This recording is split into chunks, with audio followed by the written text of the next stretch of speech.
Hello mga pangga! This is Jane of MJ Rigner TV. Welcome to my channel. Enjoy watching. Please like and subscribe. For today's video po ay magluluto tayo ng chicken liver sarsyado. Ito po yung mga sangkap. We have 1 kilo po ng chicken liver. May onions, na garlic po tayo. Isang patatas at isang carrots. Depende na po sa inyo yun kung gaano po karami ilalagay niyo yung patatas at carrots po. Tapos na po ito nahugasan. Magpakulo muna tayo ng tubig. Tapos lagyan natin ng asin para wala ng lansa ng ating chicken liver. So yan, ilunod na po natin. May asin, lagyan po natin ng asin yung ating pinakulong tubig. Okay? So ilunod lang po natin yung 1 kilo na liver natin. Puro po ito liver ha. Wala po siyang kasi puro liver lang po yung napili ko. So yan, wag naman po masyado nating pakuluan talaga. Pag nakulo na po yung tubig, ilunod na lang natin, tapos hugasan natin siya ulit. So yan, para mawala po yung lansa niya.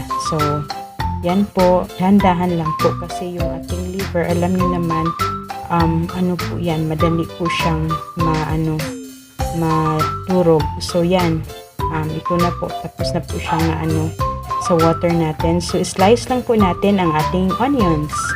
Ang ating onions at garlic na ilagay natin, yung mga spices natin ilagay. Wala na po akong ibang nilagay po dito kasi since garlic at lang naman yung okay na ito. So yan, slice lang po natin yung ating garlic at saka onion. So I hope you will like this guys, kasi masarap talaga yung chicken liver, lalo na pag meron siyang konting sabaw, konting sauce. So ito naman yung ating patatas, slice din natin into small mga lang yan, slice natin into 4, parang 1/4 siya ba na slice. So yan, wag masyado ding thick yung pagka-slice natin, para madali lang siyang maluto. So yung carrots natin, depende na po sa inyo yun. Kung gusto niyo po dagdagan ng carrots at saka patatas, okay lang po. Pwede din po kayo mag-add ng ibang veggie kung gusto niyo. Depende na po sa inyo yun. So yan po, slice lang po natin into half ang ating carrots at saka yung potato natin is yan. So just continue slicing it, para after this one is magisa na tayo ng ating mga spices. So yan, slice lang natin, dahan-dahan lang, baka yung mahiwa yung daliri ninyo sa inyong knife. Careful lang talaga. Kung magluluto kayo, just be careful. Okay, so yan, tapos na siya. So ito na po yung ating slice na carrots and potato. Yung onions and garlic natin. So gisa na natin. Yan. Una natin ilinod yung ating garlic. So linod na natin yung ating garlic, since yung garlic talaga ang nagpapaamoy ng ating. Then the next is the onions. Pag onions at garlic lang, okay na siya, super bango na. So yan, translucent lang natin yung ating onion, and after ilunod na din natin yung ating chicken liver. So just wait lang natin yung ating garlic na yung ating spices na maluto siya. So yan, gisa-gisa nyo lang, dahan-dahan, baka matrasikan kayo ng mantika, mga pangga, dahan-dahan lang sa pagluluto ha. So yan, translucent na yung ating onions, naghiwalay-hiwalay na yung mga niya. Add na natin ang ating chicken liver. Yan, dahan-dahan lang po sa ng ating chicken liver, kasi madali po itong madurog eh. So be careful talaga sa huwag masyadong stir ng stir. Kung na, okay na yun kaysa you will continue stirring it, baka maturog sila lahat. Kasi yung ating chicken liver, talaga to, medyo na hindi siya madali lang siyang talaga. So yan, na ang bango-bango na niya, kahit garlic at onions lang ang nakalagay ko sa kanya. Favorite ko ito chicken liver, lalo na yung barbecue niya. Sarap. Lagay na po natin yung ating seasoning, 1 pack of ginisa mix. Hindi po ito paid ads ha. Gusto ko lang talaga, I get used to use talaga na seasoning ng ginisa kasi barato lang, mura lang, tapos madali lang din, napapasarap talaga siya din ng pagkain.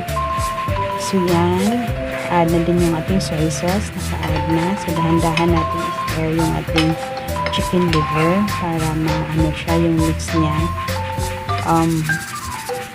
Yan, dahan-dahan lang. So just continue. Add natin yung ating ketchup. Mag-add tayo ng konting ketchup para sa ating sarsa na SARSYADO siya So dapat meron siyang ketchup na ilalagay din. Depende po kung anong klaseng ketchup ang since ito yung available lang sa kitchen namin. So yan lang po ginamit ko. So yan. At a little brown sugar para mag-a-add doon sa ito. Magko-complement doon sa saltiness ng ating soy sauce. And mix natin siya ng konti. Yan. Sarap na po yan. Kahit adobo na lang. Simple adobo chicken liver. Wow, napaka-yummy na yan. So yan, dahan-dahan lang. Mas mabuti na rin yung mag-add tayo ng veggie kasi since nag-ano din siya ng vitamins at nutrients yung mga veggie natin tulad ng potato and carrots, diba? So better talaga na meron tayong i-add ng mga vegetables din sa ating niluluto. So ito na, add na natin yung ating carrots at saka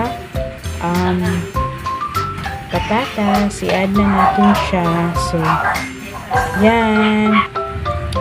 So yan na po, naka-add na po yung ating patatas at saka carrots. Wait lang natin to na makook yung ating patatas at carrots ha. Mix lang natin siya ng konti and then later on pag okay na siya, so pwede na natin siya haluin sa pan. So yan, nag-add ng color and vitamins din yung ating patatas at carrots doon sa ating dish na liver. So yan na po siya. Nag-add po ako ng konting water doon sa ating chicken liver para talaga maluto yung patatas at carrots natin. Yan na po siya. Takpan po muna natin for a couple of minutes para ready na ito hanguin sa ating plate. Okay? Yan na po siya. So luto na po ito. So okay na po ito. Yan. The color of the carrots and patatas. Ito na po. Yan. Ang ganda-ganda niya tingnan. At ang yummy. Ay naku, ang sarap-sarap talaga dito sa kanin po. So, I hope you will like this guys. And I hope you will love this recipe as well. I hope you will cook this for your family. Masarap po talaga siya, promise. So, this is it. Ito na po yun. Thanks for watching. Don't forget to like, subscribe, and hit the notification bell para updated po kayo sa next videos natin. God bless!